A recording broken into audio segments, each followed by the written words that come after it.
تو مسجد کے آداب کے متعلق کچھ اہم باتیں آپ ارشاد فرمائیں۔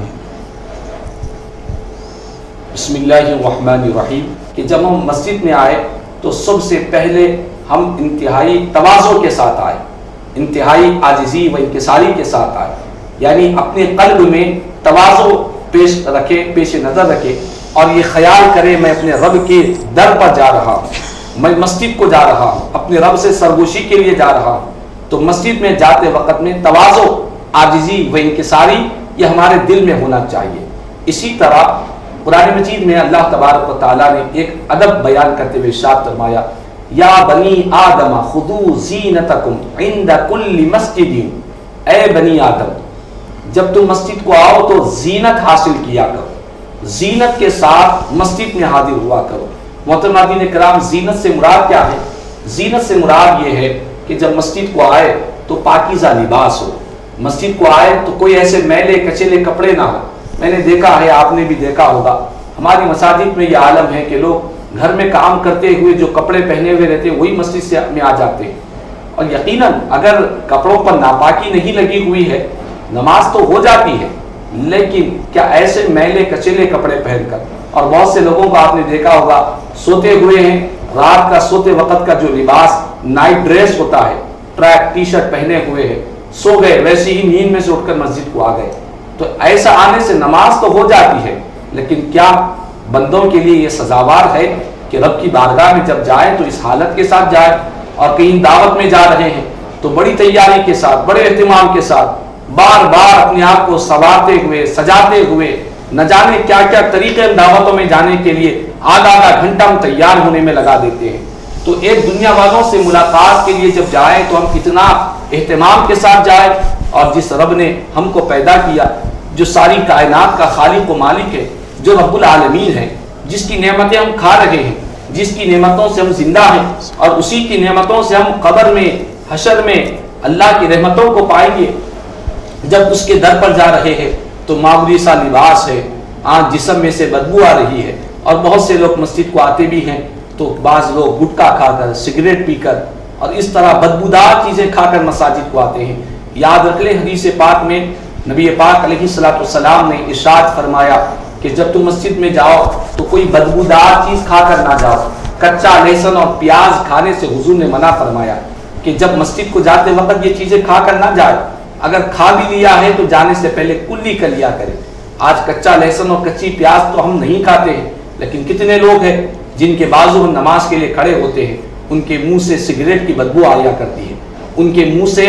گٹکے کی بدبو آیا کرتی ہے۔ یقیناً پینے والے کے لیے وہ چیز بدبو نہیں ہے، وہ تو اس کا عادی بن چکا ہے، لیکن پاس میں رہنے والے جو مصلیان مسجد ہے ان کے لیے بڑی تکلیف دہ بات ہو جاتی ہے، ان کی نماز تو خراب ہو جاتی ہے، وہ نماز میں اسی بدبو کی حالت میں کندراتے ہوئے نماز پڑھتے ہیں۔ تو یاد رکھ لیں، حدیث پاک میں نبی پاک علیہ السلام نے فرمایا، جن چیزوں سے انسانوں کو تکلیف ہوتی ہے اسی طرح کوئی بدبودار چیز کھا کر مساجد میں آنے سے فرشتوں کو بھی تکلیف ہوا کرتی ہے،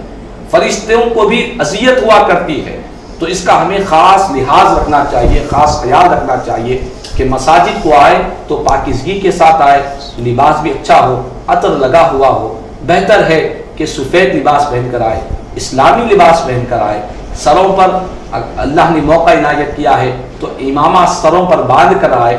روز نہیں آ سکتے تو ہفتے میں ایک مرتبہ جمعہ کے دن آئے۔ حدیث پاک میں بڑے فضائل بیان کیے گئے کہ جمعہ کے دن جو اپنے سروں پر امامہ سجاتے ہیں اللہ کی طرف سے ان پر رحمتوں کی بارش ہوا کرتی ہے۔ تو اس طرح ہمیں مساجد کو آتے وقت میں خاص طور پر زینت سے مراد یہ نہیں جو اس طرح خواتین زینت اختیار کرتی ہے، زینت سے مراد یہ ہے کہ لباس اچھا ہو، عمدہ ہو، ایسا لباس نہ ہو کہ پھٹا پرانا ہے، میلا کچیلا ہے، دیکھنے سے گھٹیا محسوس ہو رہا ہے۔ وہ لباس پہن کر ہم کہیں اپنے رشتہ داروں کے پاس نہیں جا سکتے، اپنے سسرال کو نہیں جا سکتے، اپنے دوستوں کے پاس نہیں جا سکتے، کسی سے ملاقات نہیں کر سکتے۔ ایسا لباس پہن کر مساجد کو نہیں آنا چاہیے، اور اچھا لباس ہو، بہتر لباس ہو، خوشبو لگا کر آئے، یہ مسجد کے آنے کی زینت ہے۔ اسی طرح محترمین کرام، مساجد کو آنے میں یہ آداب میں یہ بات بھی شامل ہے کہ جب مسجد کو آئے تو مسجد میں کوئی دنیاوی گفتگو نہ ہو، کوئی دنیاوی بات نہ ہو۔ حدیث پاک میں بڑی سختی سے اس کی ممانعت کی گئی ہے کہ جو لوگ مساجد میں دنیاوی باتیں کرتے ہیں ان کے نیک اعمال تلف ہونے کا اندیشہ ہوا کرتا ہے، ان کے نیک اعمال برباد کر دیے جاتے ہیں، جو مسجد میں آ کر دنیاوی بات کرتے ہیں، جو مساجد میں آ کر دوسروں کی غیبت کرتے ہیں، چغلیاں کرتے ہیں اور کاروبار کی باتیں ہوتی ہے، لین دین کی باتیں ہوا کرتی ہے۔ ایک روایت میں آتا ہے کہ ایک مرتبہ حضرت سیدنا عمر بن خطاب رضی اللہ تعالیٰ عنہ خلیفہ دوم مسجد نبوی میں تشریف فرما ہے، دو لوگوں کو دیکھا کہ وہ آپس میں مسجد میں کچھ باتیں کر رہے ہیں، تو آپ حضرت عمر فاروق رضی اللہ تعالیٰ عنہ نے کنکر پھینک کر ان دونوں کو بلوایا۔ جب وہ دونوں کو کنکر پڑا، انہوں نے پلٹ کر دیکھی تو آپ نے ان کو بلایا اور کہا کہ تم دونوں کہاں کے ہو؟ انہوں نے کہا کہ ہم فلاں مقام کے ہیں۔ آپ نے فرمایا اگر تم مدینے شہر کے ہوتے تو میں ضرور تمہیں سزا دیتا، اسی لیے سزا دیتا یہ مسجد رسول ہے، یہ مسجد نبوی ہے، یہ میرے آقا کی مسجد ہے، اور یہاں تم گفتگو کر رہے ہو، تمہاری آواز بلند ہو رہی ہے۔ آپ نے منع کیا ہے، فرمایا اگر تم یہاں کے ہوتے تو میں تمہیں سزا دیتا، تمہیں میں سزا دیا کرتا۔ تو معلوم یہ ہوا کہ مساجد میں کوئی دنیاوی بات نہ ہو، بلند آواز سے بات نہ ہو۔ یاد رکھ لیں، آج بڑے افسوس کے ساتھ کہنا پڑتا ہے کہ ہماری جو مسجدیں ہیں، بہت سے لوگوں نے مسجدوں کو ایک اپنے گھر کا دیوان خانہ بنائے رکھا ہے۔ گھر کے دیوان خانے میں جس طرح باتیں ہوتی ہیں، ایسا شور پکار کے ساتھ، ایسی چیخ و پکار کے ساتھ آوازیں باتیں کرتے ہیں کہ اگر کوئی مصلی نماز پڑھ رہا ہے، کوئی سنت ادا کر رہا ہے، کوئی نفل ادا کر رہا ہے، کوئی قرآن کی تلاوت کر رہا ہے، کوئی دعا کر رہا ہے، تو اس کی دعا میں، اس کی تلاوت میں بہت فرق آ جایا کرتا ہے، اور یہ دنیاوی باتوں میں لگے رہتے ہیں۔ حدیث پاک میں نبی پاک علیہ السلام نے فرمایا کہ قیامت کی علامتوں میں سے ایک علامت یہ بھی ہے کہ لوگ مساجد میں آواز کو بلند کریں گے، بلند آواز سے مساجد میں گفتگو کریں گے۔ یہ قیامت کی علامتوں میں سے ایک علامت حضور نے بیان فرمائی ہے۔ تو یاد رکھ لیں، مساجد میں بلند آواز سے ہرگز بات نہ ہو۔ یہ مسجدیں انتہائی ادب اور احترام کی جگہ ہے، یہاں پر کسی طرح کی کوئی دنیاوی گفتگو نہ ہو، کسی طرح کا کوئی غیبت نہ ہو، کسی کی کوئی برائی نہ ہو۔ پوری دنیا میں کیا چل رہا ہے وہ ساری باتیں مسجد کے اندر ہو رہے ہیں۔ ضعیف حضرات ہیں، عمر رسیدہ حضرات ہیں، کون ان کو سمجھائے گا؟ کئی لوگ آ کر شکایت کرتے ہیں کہ فلاں مسجد میں ہم ایسا دیکھ رہے ہیں، فلاں مسجد میں مسجد کی کمیٹی کے لوگ بیٹھے ہیں، یہ لوگ کمیٹی کے لوگ ہیں، یہ سمجھ رہے ہیں کہ ہم اس مسجد کے مالک ہیں۔ قسم بخدا ساری مسجد کی کمیٹی ہو یا متولی مسجد ہو، کوئی مسجد کا مالک نہیں ہے، مسجد کا مالک اللہ تبارک و تعالیٰ ہے۔ تو مسجد کے ذمہ داران کو چاہیے کہ وہ مساجد میں بیٹھ کر کوئی کمیٹی کی میٹنگ بھی بنا رہے ہیں، اور یہاں وہاں دنیا کی باتیں ہو رہی ہے، کورونا کی باتیں ہو رہی ہے، اسمبلی کی باتیں ہو رہی ہے،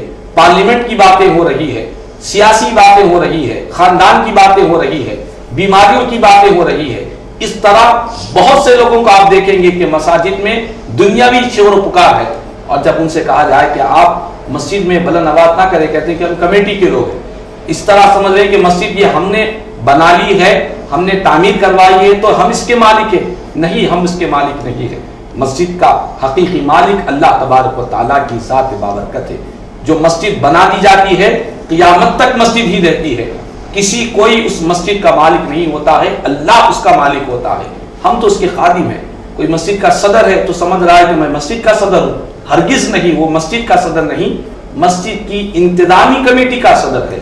مسجد کی انتظامی کمیٹی کا معتمد ہے، مسجد کی انتظامی کمیٹی کا خازن ہے، نائب خازن ہے، یا جو بھی ہے وہ انتظامی کمیٹی کا ہے۔ ان کا کام انتظامات کرنا ہے، ان کا کام دنیاوی گفتگو نہیں کرنا ہے۔ بہرحال یہ باتیں تو اور ہوگی۔ بہرحال مسجد کے آداب میں یہ ہے کہ کوئی دنیاوی باتیں نہ ہو، غیبت نہ ہو، چغلی نہ ہو، کوئی بدبودار چیز کھا کر نہ آئے، پاکیزہ لباس پہن کر آئے اور خوشبو سے معطر ہو کر آئے، اور اپنے دل میں انتہائی تواضع کے ساتھ، عاجزی و انکساری کے ساتھ مساجد میں